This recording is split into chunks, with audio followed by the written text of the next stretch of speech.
Video को पूरा देखना, क्योंकि आखिर में व्हील के साथ जो होता है वो आप सोच भी नहीं सकते।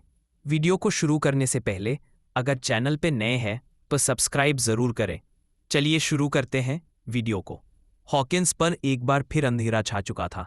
वेक्ना को लगा था कि वह जीत चुका है, लेकिन 11 और उसके दोस्तों की कहानी अभी ख़त्म नहीं हुई थी।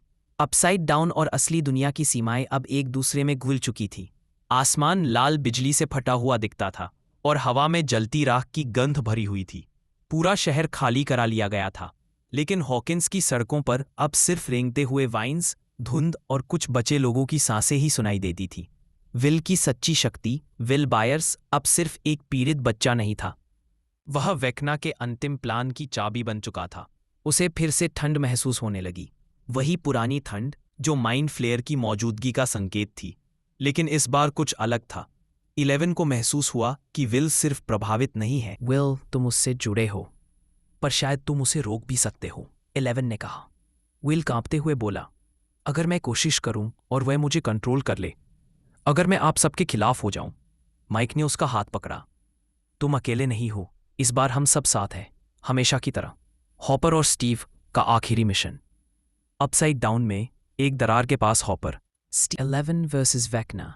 अंतिम टकराव क्रेल हाउस के टूटे फूटे हॉल में 11 और वेक्ना आमने सामने खड़े थे। हवा में उनके पावर्स की तरंगें टकरा रही थी। वेक्ना ने कहा, तुम अपने दोस्तों को बचा नहीं पाओगी 11, अंत में तुम अकेली हो जाओगी, जैसे मैं था। 11 की आंखों में गुस्सा चमका। तुमने कभी दोस्ती को समझा ही नहीं, इसलिए तुम हारोगे। वेक्ना ने जैसे ही हमला किया, 11 ने अपनी पूरी ताकत झोंक दी।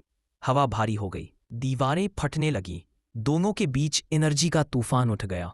लेकिन 11 थकने लगी थी। वेक्ना की शक्ति बढ़ती जा रही थी।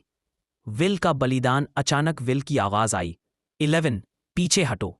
विल आगे बढ़ा और वेक्ना की ओर देखने लगा। वेक्ना हंसा, आखिरकार मेरी कड़ी। पर विल ने अपनी आंखें बंद कर ली और अपने भीतर के डर को छोड़ दिया। उसने माइंड फ्लेयर और वेक्ना से अपनी कड़ी का इस्तेमाल उन्हीं के खिलाफ किया। एक तरह की मानसिक उलटफेर। 11 ने देखा कि विल का शरीर दर्द से कांप रहा है। विल, रुक जाओ, माइक रोया। विल चिल्लाया, अगर मैं नहीं करूंगा तो कोई नहीं कर पाएगा। ये हॉकिंस के लिए है, ये हम सब के लिए है। विल ने वेक्ना के अंदर की शक्ति को खींचना शुरू किया। वेक्ना दर्द से तड़प उठा, उसकी वाइन्स हिलने लगीं, उसकी आंखें चमकने लगीं, और 11 उस कमजोर पड़ते पल को पकड़कर एक आखिरी मानसिक धक्का देती है, अब तक का सबसे शक्तिशाली हमला। एक विशाल एक्सप्लोजन जैसा एनर्जी वेव क्रील हाउस में फैल गया और वेक्ना चीखता हुआ हवा में भस्म हो गया। लेकिन कीमत भारी थी। विल बेहोश होकर गिर पड़ा। माइक उसे बाहों में पकड़कर चिल्लाया, विल, आंखें खोलो। 11 घुटनों पर गिर गई। हॉपर, स्टीव और रॉबिन भागते हुए अंदर पहुंचे। क्या वह गया? हॉपर ने पूछा। 11 ने फुसफुसाया, हाँ, लेकिन विल की नब्ज बहुत धीमी थी। अपसाइड डाउन और असली दुनिया के मिलते हुए क्रैक्स हवा में गुल रहे थे। वेक्ना का निधन जैसे दोनों आयामों का घाव भर रहा था। लेकिन विल की आंखें बंद थीं। वह शांत था, बहुत शांत। अंतिम दृश्य।